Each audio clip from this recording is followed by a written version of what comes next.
Hi guys, Dorothy here, professional astrologer. You can find me on the web at nhastrologer.com. And thank you for coming and listening to this today. I'm going to talk about 2019. I'm going to do a video forecast for each of the zodiac signs.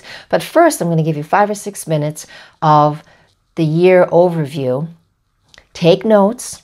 And then this will be the introduction. It's going to be in front of each one of the other videos that I create. So if you watch this introduction, you can skip it in the other videos if you end up watching more than one. All right, so let's get started.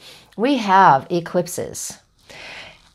Capricorn and Cancer. Cancer, Capricorn, oppositions, full moons, new moons, starting in January, ending in December. 5 eclipses this year.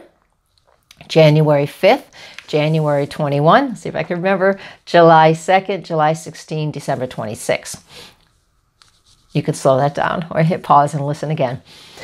Those eclipses, mainly the Cancer Capricorn. So what this is doing, the eclipses, they change zodiac signs every 18 months or so. So these eclipses with the transiting lunar nodes, they're called, that's where eclipses happen. It is helping us and ushering us into a more authentic place in who we are. What we're focusing on is our home, security, our career. Do you feel like you're being true to yourself?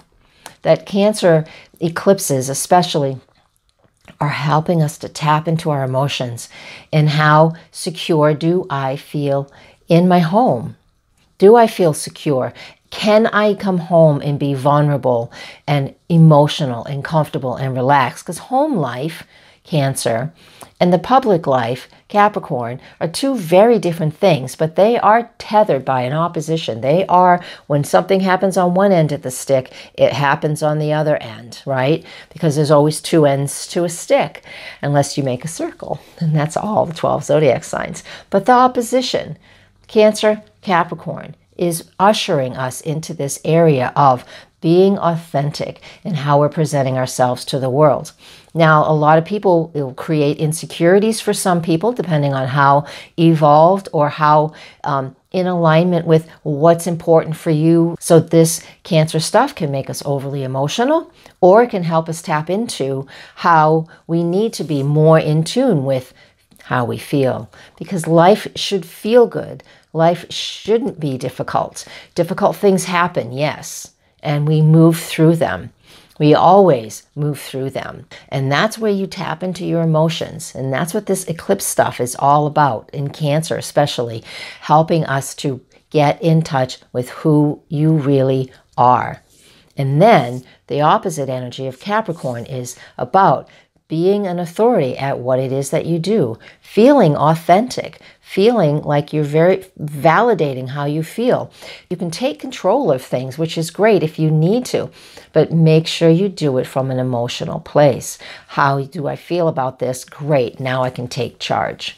All right, this is that Cancer Capricorn energy. It's super strong this year because of the eclipses. I mean, we have this energy every year, but it's powerful. So I'm going to, in the individual videos, I'm going to talk about it.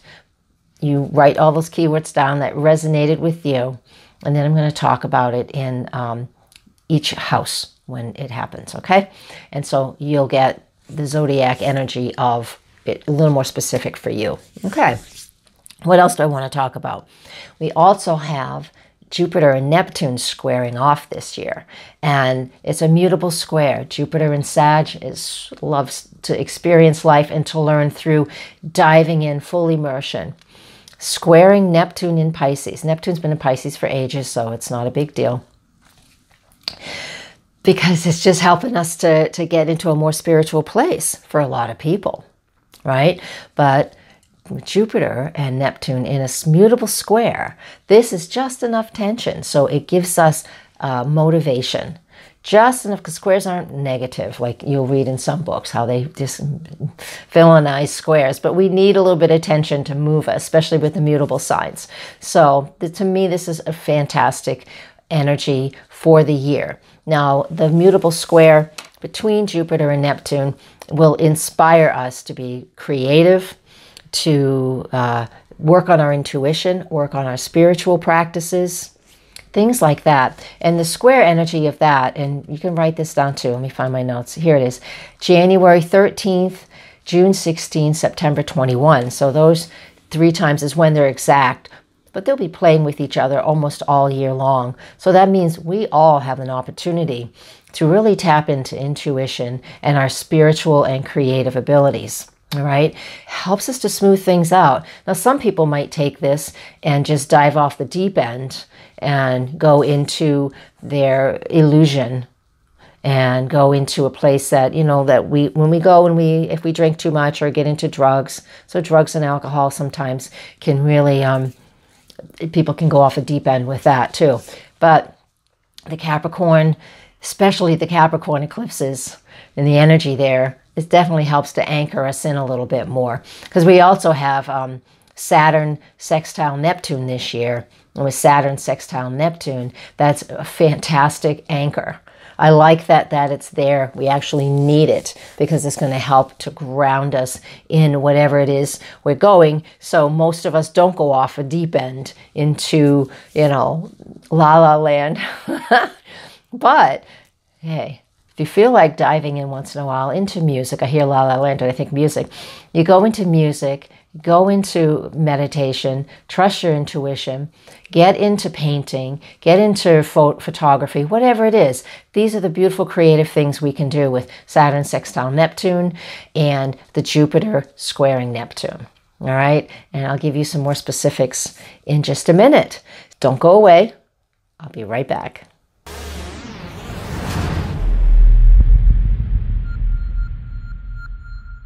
All right, Virgo, let's get started for you. Now, what we have here is we have on January 5th, the new moon solar eclipse that we have is in your 5th house. And what that represents is, of course, new moon's in Capricorn, and it is an eclipse, so that makes it even stronger and powerful, is about setting those really strong, solid goals, really feeling like you're an authority at whatever it is that you're doing. Having Capricorn in the 5th house is not always easy. You're born with it, so you kind of have that. But it means you take fun seriously, right? Because that 5th house is about what am I passionate about, and what am I, whatever I'm interested in, what I'm passionate about, what I love to create. And it can even be children, so children can become a more serious thing this year, because this is an important year for your 5th house with all these Capricorn things going on, and I'll explain as we go through. So I want you to remember that with this new moon solar eclipse right off the bat in Capricorn, this is when we set our new year resolutions on this new moon. This is when we really should do it. So I think you can even take a hobby this year and start working towards it being a business. There is something here for you where you can take these creative things that you've been working on for years and years and actually do something very concrete with it, or become an authority at it or something like that. And there's all kinds of choices to make. Now, we also have that Jupiter-Neptune square that's going on that I mentioned. January 13th is the first time they connect, then June 16 and September 21. Now, to refresh, it's about being creative and artistic and inspirational and really trusting how we feel there. And so, excuse me, and so the Jupiter for you is in your 4th house and Neptune's in the 7th house. And so the creativity piece with these shows me and tells me that you are really there's something going on in the home where you're either looking to expand, redecorate, and working with a partner to help you with these things that are creative and special for you. Neptune in the 7th house has an awful lot to do, which is where Neptune is for you right now, has an awful lot to do with no clear lines when it comes to partnerships right now, because we're trying to connect spiritually with people or intuitively with people. So for you, this is definitely an important endeavor this year. Oh, listen to that accent just came out. And so I try to keep it under wraps. So this is a really important year for you to focus in on those things that you're very passionate about and taking them to another level. Now, we also have on January 21st, full moon lunar eclipse. It's a super moon. It's an eclipse we're going to be able to see in North America. Go to nasa.org or .gov. I don't know which one. I keep saying one and the other.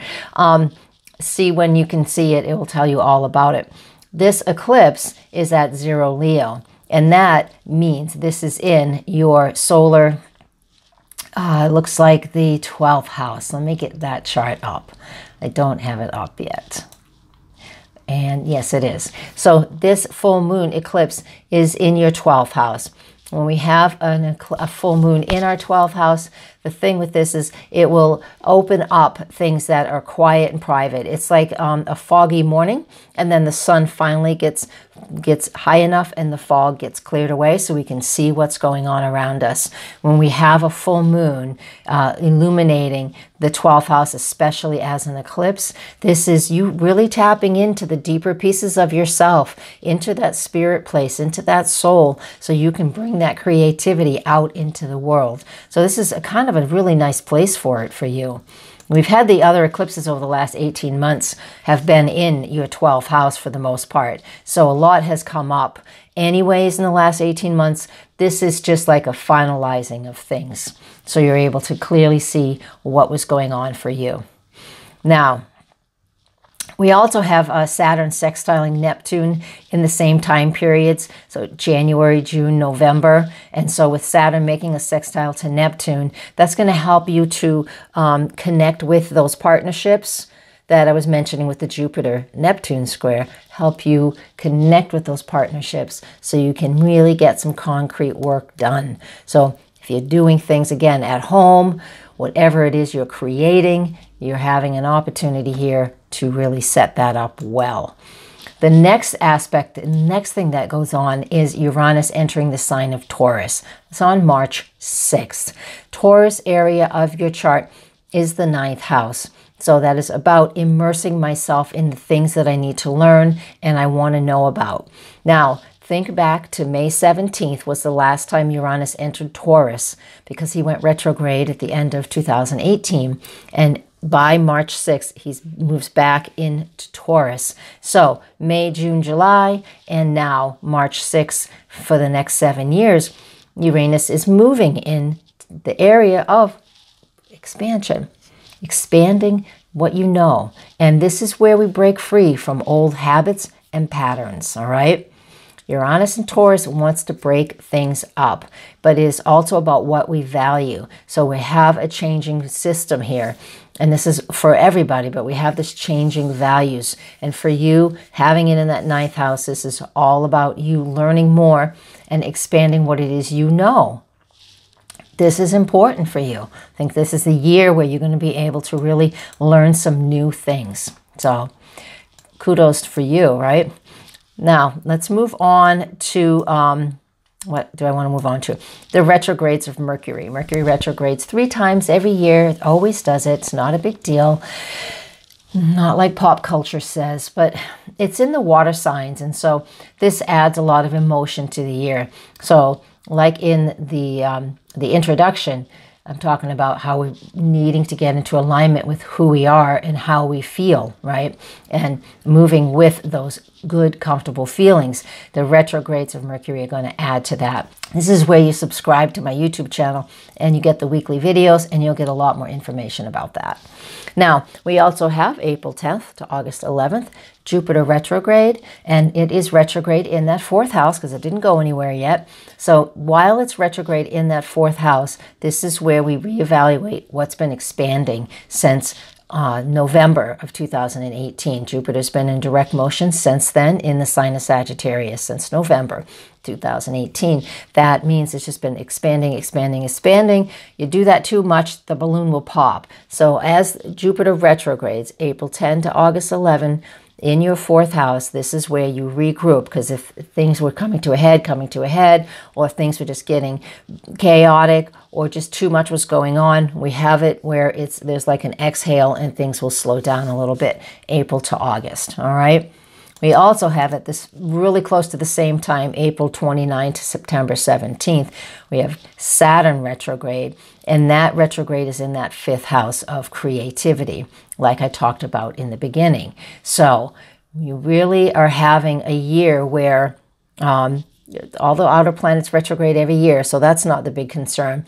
But the Saturn retrograde in that 5th house of creativity. So for you, it might be like we take, 2 or 3 or 4 steps forward and a couple steps back. So it's going to help you to establish what your foundation is in those creative endeavors that you're working on this year.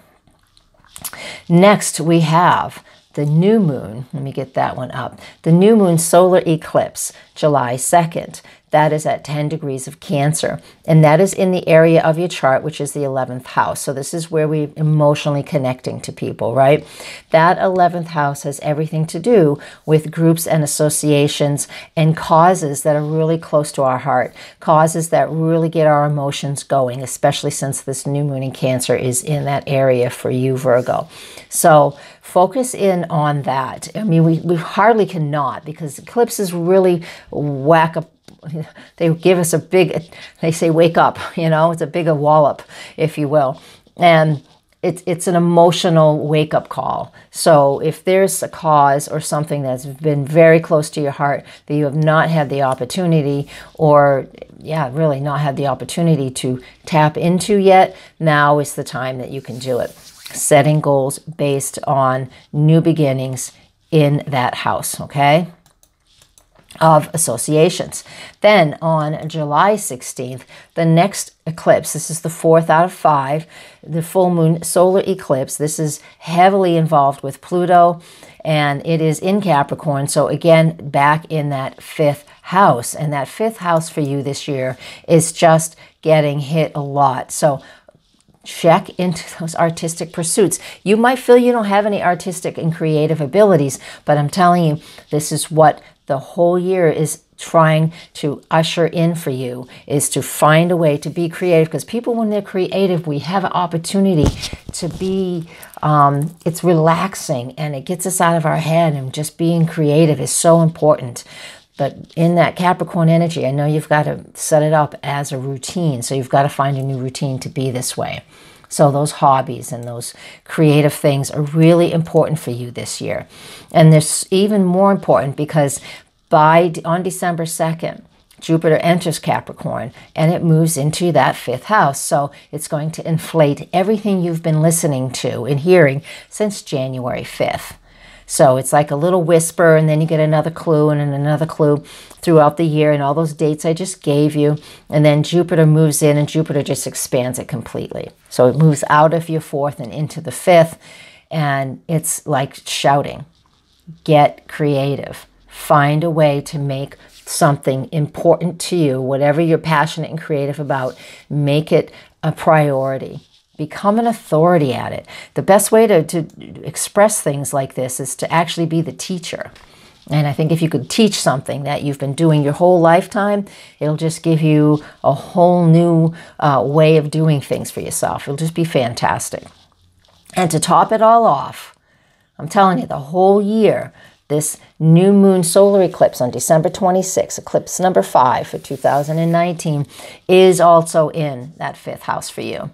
So it's so important that you pay attention to all of those things I just mentioned, all right? Because this eclipse is logical, it's practical, and that area of the chart is all about being creative and focusing and stabilizing things for your hobbies and the things that you love to do, that you're passionate about, and stabilizing things as well for your family, your children, if children are part of your life.